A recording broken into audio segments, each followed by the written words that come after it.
Morning children, hope you all are doing well. और आज हम पढ़ेंगे क्षितिज गद्य खंड में संकलित पाठ एक कहानी यह, जिसकी लेखिका है मनु भंडारी। मनु भंडारी साहित्य जगत के प्रमुख हस्ताक्षर। और पाठ शुरू करने से पहले एक बार थोड़ा सा इनका परिचय दे दूं मैं कि इस पाठ में जो लेखिका ने लिखा है अपना आत्मकथ्य। लेखिका ने आत्मकथ्य लिखा है। आप लोगों ने शब्द सुना होगा आत्मकथा। तो सबसे पहले तो मैं बता दूं कि आत्मकथा और आत्मकथ्य में क्या अंतर है।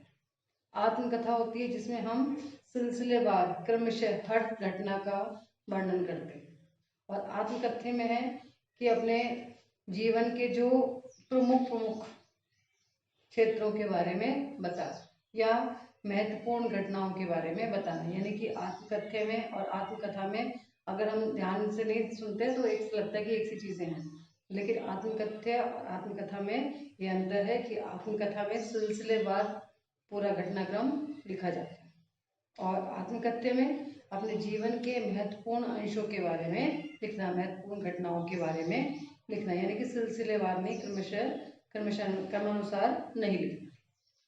ये तो हुआ आत्मकथ्य और आत्मकथा में अंतर, क्योंकि ये प्रश्न आपका बोर्ड में पूछा जा चुका है कि आत्मकथ्य और आत्मकथा में क्या अंतर है। दूसरा, इस पाठ में बताऊं कि लेखिका ने वर्णन किया है कि किस तरीके से हर मनुष्य को हर परिस्थिति में जीना सीखना चाहिए। दूसरा ये कि बचपन में हमारा बचपन जैसे भी परिवेश में बीतता है, जिस भी परिवेश में बीतता है, जिन परंपराओं को हमने सीखा है, जिन संस्कारों को हमने सीखा है, जो हमारे पूर्वजों से हमने सीखा है, वो सब चीजें किसी न किसी रूप में आगे तक हमारे व्यक्तित्व को प्रभावित करती है। यानी कि कहने का अर्थ है कि अपने अतीत से हम कट नहीं सकते। इसीलिए जो बचपन की अवस्था होती है, जो आप लोगों की अवस्था है, इसी में आप लोगों को अच्छे संस्कार, अच्छी आदतें देने का प्रयास किया जाता है।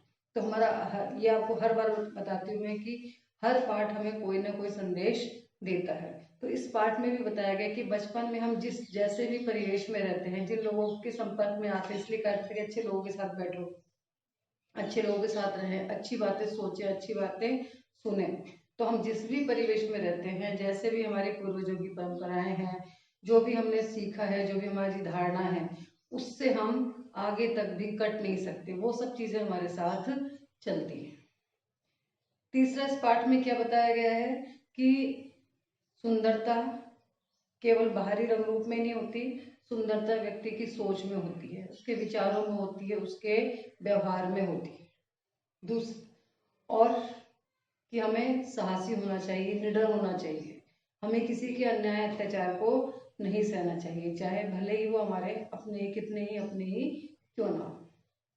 दूसरा कि हमें देश के लिए देशभक्त होना चाहिए, देश के लिए जो हमसे हो सकता है वो कार्य हमें करना चाहिए, निडर होकर। लेखिका ने भी 47 में जब हम आजाद हुए थे, उससे पहले के समय की घटनाक्रम के बारे में लिखा है। अभी भी जीवित है मनु भंडारी, अभी भी दिल्ली में ये रह रही हैं, मिरांडा हाउस में इन्होंने अध्यापन का कार्य किया। ये सब हम पढ़ेंगे इनके जीवन परिचय में। तो इन्होंने उस समय में जो अपना साहस दिखाया, एक हीन भावना से ग्रसित लड़की ने जो अपना साहस दिखाया देश के लिए, आज़ादी के लिए कार्य करने का, उस समय में जुलूस निकालना, हड़तालें करवाना, ये सब कोई बहुत आसान नहीं था। आज के उसमें हम देखें तो आज भी हर लड़की के लिए इतना आसान नहीं है, लेकिन लेखिका ने जो उस समय अपना साहस दिखाया, लेखिका के अंदर जो विचारों की स्वतंत्रता थी, तो इससे लेखिका के साहस का परिचय मिलता है। तो आइए पढ़ते हैं लेखिका मनु भंडारी। एक कहानी है भी, लेखिका मनु भंडारी का जीवन परिचय। मनु भंडारी जी का जन्म सन 1931 में मध्य प्रदेश के मंदसौर जिले के भानपुरा गांव में हुआ था। उनकी प्रारंभिक शिक्षा राजस्थान के अजमेर शहर में हुई थी। बाद में उन्होंने हिंदी में MA किया, दिल्ली के मिरांडा हाउस में अध्यापन कार्य किया। अवकाश प्राप्ति के बाद आजकल दिल्ली में ही रहकर स्वतंत्र लिखन कार्य कर रही हैं।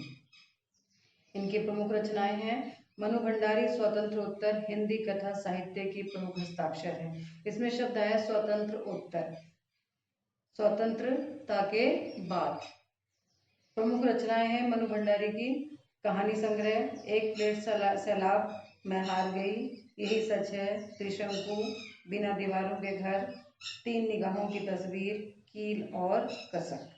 उपन्यास है उनका, बहुत ही चर्चित उपन्यास है दोनों, आपका बंटी और महाभूज। इसके अलावा इन्होंने फिल्म एवं टेलीविजन धारावाहिकों के लिए पटकथाएं भी लिखी हैं। मनु भंडारी जी की साहित्यिक विशेषताएं हैं कि साहित्यिक उपलब्धियों के लिए हिंदी अकादमी के शिखर सम्मान सहित उन्हें अनेक पुरस्कार प्राप्त हो चुके हैं, जिनमें भारतीय भाषा परिषद कोलकाता, राजस्थान संगीत नाटक अकादमी, उत्तर प्रदेश हिंदी संस्थान के पुरस्कार शामिल हैं। भाषा शैली, मनु भंडारी की कहानियां हों या उपन्यास, उनमें भाषा और शिल्प की सादगी तथा प्रामाणिक अनुभूति मिलती है। उनकी भाषा शुद्ध, सरल एवं सजीव खड़ी बोली है। कहीं कहीं उर्दू की शब्दावली भी दिखाई देती है। उनकी रचनाओं में स्त्री मन से जुड़ी अनुभूतियों की अभिव्यक्ति देखी जा सकती है। उनकी शैली सरल और आडंबर रहित है। अब हम पढ़ेंगे इनका पाठ। ये था इनका परिचय, जीवन परिचय। जन्मी तो मध्य प्रदेश के भानपुरा गांव में थी, लेकिन मेरी यादों का सिलसिला शुरू होता है अजमेर के ब्रह्मपुरी मोहल्ले के उस 2 मंजिला मकान से। लेकिन ये पहले आपको बता चुकी थी, आत्मकथ्य है। लेखिका ने अपने जीवन के महत्वपूर्ण अंशों का इसमें वर्णन किया है। तो क्या बताया है कि अजमेर के ब्रह्मपुरी मोहल्ले के उस 2 मंजिला मकान से, जिसकी ऊपरी मंजिल में पिताजी का साम्राज्य था, जहाँ वे निहायत व्यवस्थित ढंग से फैली बिखरी पुस्तकों, पत्रिकाओं और अखबारों के बीच या तो कुछ पढ़ते रहते थे या फिर डिक्टेशन देते रहते थे। नीचे हम सब भाई बहनों के साथ रहती थी हमारी बेपढ़ी लिखी व्यक्तित्वहीन माँ। लेखिका ने अपनी माँ के लिए इस शब्द का प्रयोग किया है। आगे प्रश्न भी आएगा, इसलिए ध्यान से सुनेंगे भी इसको और पढ़ेंगे भी आप कि व्यक्तित्वहीन क्यों कहा है। क्यों कहा है? क्योंकि उनकी माँ सवेरे से शाम तक सबकी इच्छाओं और पिताजी की आज्ञाओं का पालन करने के लिए सदैव तत्पर। अजमेर से पहले पिताजी इंदौर में थे, जहां उनकी बड़ी प्रतिष्ठा थी, सम्मान था, नाम था। कांग्रेस के साथ साथ वे समाज सुधार के कामों से भी जुड़े हुए थे। शिक्षा के वे केवल उपदेश ही नहीं देते थे, बल्कि उन दिनों 8-8, 10-10 विद्यार्थियों को अपने घर रहकर पढ़ाया है, जिनमें से कई तो बाद में ऊंचे ऊंचे ओहदों पर मतलब पदों पर पहुंचे। वे ये उनकी खुशहाली के दिन थे और उन दिनों उनकी दरियादिली के चर्चे भी कम नहीं थे। दरियादिली का अर्थ होता है उदारता। जैसे बताया इसमें लेखिका ने कि 8-8, 10-10 बच्चों को अपने घर रहकर पढ़ाते थे, तो ये उनकी उदारता का, उनकी दरियादिली का परिचय है। एक और वे बेहद कोमल और संवेदनशील व्यक्ति थे और दूसरी ओर बेहद क्रोधी और अहमवादी। मैंने शब्दार्थ भी यहाँ लिखे हुए हैं, जैसे अहमवादी मतलब अहंकारी। आपकी बुक में भी कठिन शब्द दिए हुए हैं, तो इनको लिखेंगे भी आप। पर यह सब तो मैंने केवल सुना, देखा। इन गुणों के भग्नावशेषों को ढोते पिता थे। भग्नावशेष, भग्न का अर्थ होता है टूटे हुए, अवशेष का मतलब बचे हुए। तो यहाँ लेखिका ने कहा है भग्नावशेषों को। किस लिए कहा है भग्नावशेषों? कि लेखिका के जो पिता थे उस समय जब उनके खुशहाली के दिन थे, उस समय की जो यादें थी, उनके सहारे वो अपना जीवन अब व्यतीत कर रहे थे। यानी कि अब वो पहले वाली खुशहाली वाली स्थिति नहीं थी। आर्थिक तंगी का दौर था, कुछ अपनों के दिए हुए आघात थे, तो उसके कारण जो है उनके पिता बहुत ही दुखी थे। तो उसके लिए कहा गया है कि इन गुणों के भग्नावशेषों को ढोते पिता, क्योंकि पिता जो है इन भग्नावशेषों के सहारे अपने जो बीते हुए खुशहाली के दिन थे उनकी कुछ यादों के सहारे अपना जीवन व्यतीत कर रहे थे। एक बहुत बड़े आर्थिक झटके के कारण वे इंदौर से अजमेर आ गए, जहां उन्होंने अपने अकेले के बलबूते और हौसले से अंग्रेजी हिंदी शब्दकोश के अधूरे काम को आगे बढ़ाना शुरू किया, जो उनकी तरह का पहला और अकेला शब्दकोश था। इसने उन्हें यश और प्रतिष्ठा तो बहुत दी, पर अर्थ नहीं। शायद अर्थ का अर्थ यहाँ किस लिए आया? धन के परिप्रेक्ष्य में, कि उन्हें प्रतिष्ठा मिली, सम्मान मिला, लेकिन आर्थिक सहायता नहीं मिली। और शायद गिरती आर्थिक स्थिति ने ही उनके व्यक्तित्व के सारे सकारात्मक पहलुओं को निचोड़ना शुरू कर दिया।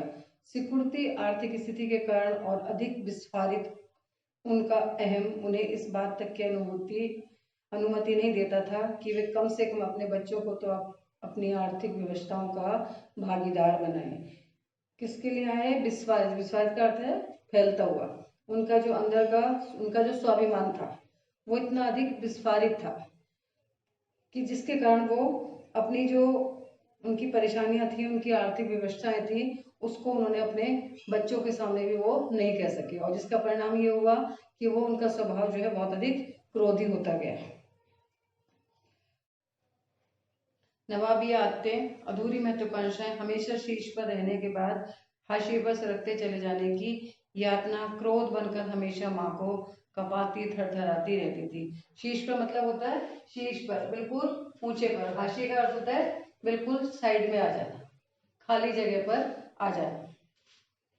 तो अपनों के हाथों विश्वासघात की जाने कैसी गहरी चोटें होंगी। वे जिन्होंने आंख मूंद कर सबका विश्वास करने वाले पिता को बाद के दिनों में इतना शक्की बना दिया था कि जब तक हम लोग भी उसकी चपेट में आते ही रहते थे। इसलिए हम कहते भी बार बार कि अपनी कठिनाई को, अपनी परेशानियों को एक दूसरे से बताना चाहिए, ताकि हो सकता है कि उस समस्या का हल किसी के पास हो और ऐसी स्थिति ना आए।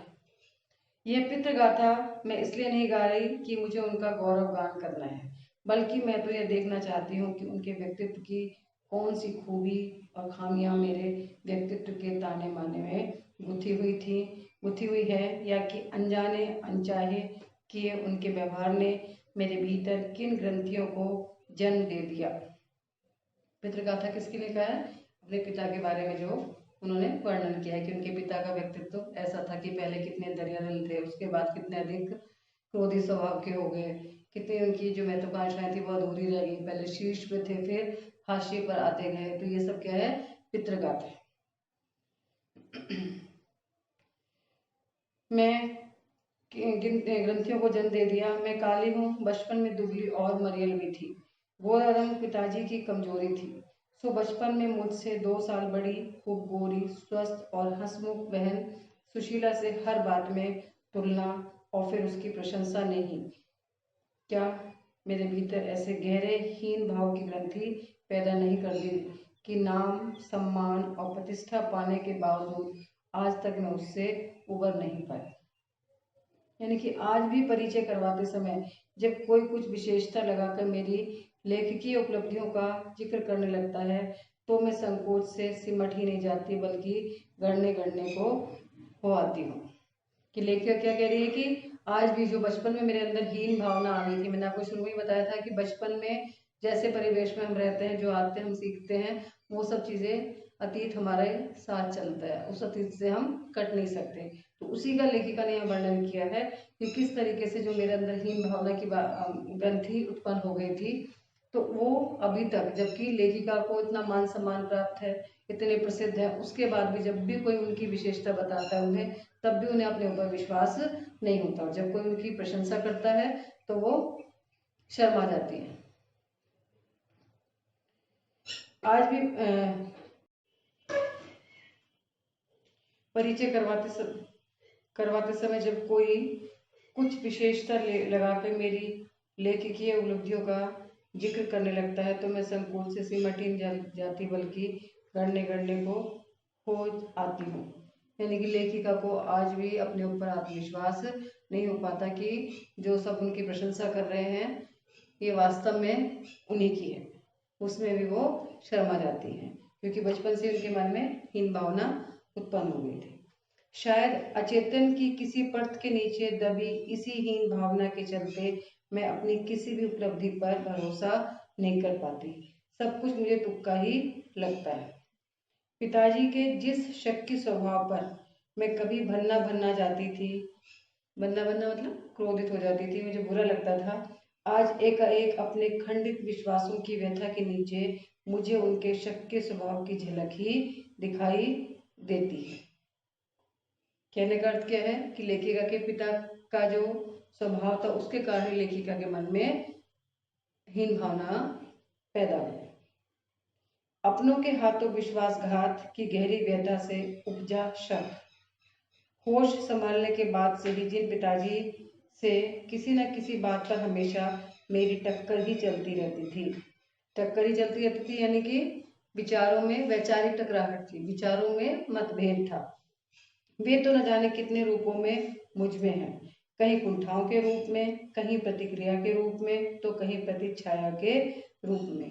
कहने का अर्थ है कि लेखिका के पिताजी का जो व्यक्तित्व था उसने लेखिका को प्रभावित किया, वो किसी न किसी रूप में लेखिका के अंदर समाया हुआ है। केवल बाहरी भिन्नता के आधार पर अपनी परंपरा और पीढ़ियों को नकारने वालों को क्या सचमुच इस बात का बिल्कुल एहसास नहीं होता कि उनका आसन अतीत किस कदर उनके भीतर जड़ जमाए बैठा रहता है। आसन अतीत का अर्थ होता है कि अभी अभी आपने काल पढ़े ना, उसमें आसन भूतकाल कि जो अभी अभी होकर चुका है। तो हमारा जो आसन अतीत होता है वो जड़ जमाकर हमारे अंदर बैठ जाता है। समय का प्रभाव भले ही हमें दूसरी दिशाओं में बहाकर ले जाए, स्थितियों का दबाव भले ही हमारा रूप बदल दे, हमें पूरी तरह उससे मुक्त तो नहीं कर सकता।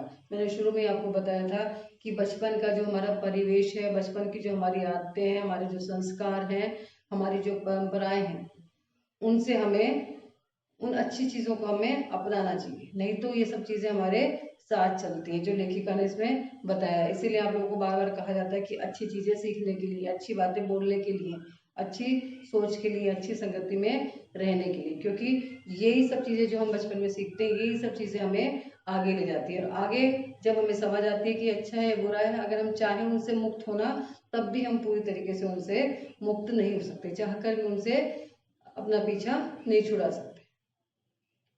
पिता के ठीक विपरीत थी हमारी बेपढ़ी लिखी माँ। धरती से कुछ ज्यादा ही धैर्य और सहन शक्ति थी शायद उनमें।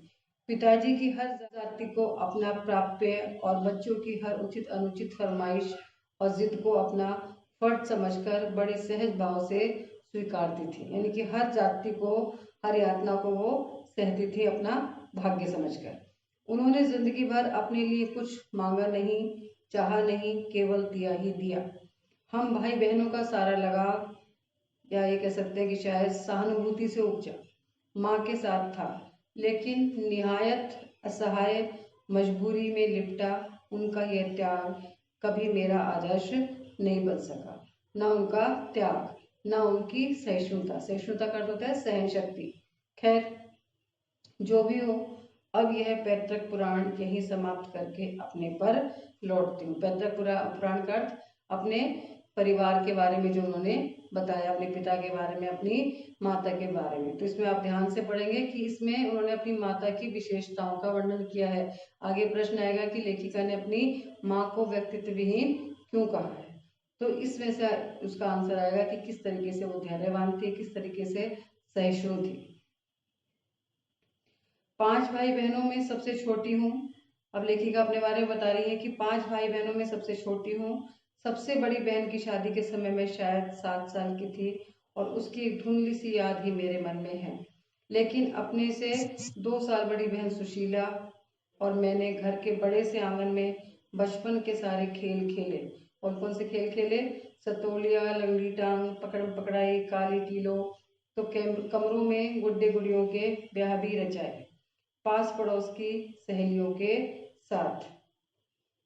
यूं खेलने को हमने भाइयों के साथ गिल्ली डंडा भी खेला और पतंग उड़ाने, कांच पीस कर मांझा सूखने का काम भी किया। लेकिन उनकी गतिविधियों का दायरा घर के बाहर है ही अधिक रहता था और हमारी सीमा थी घर।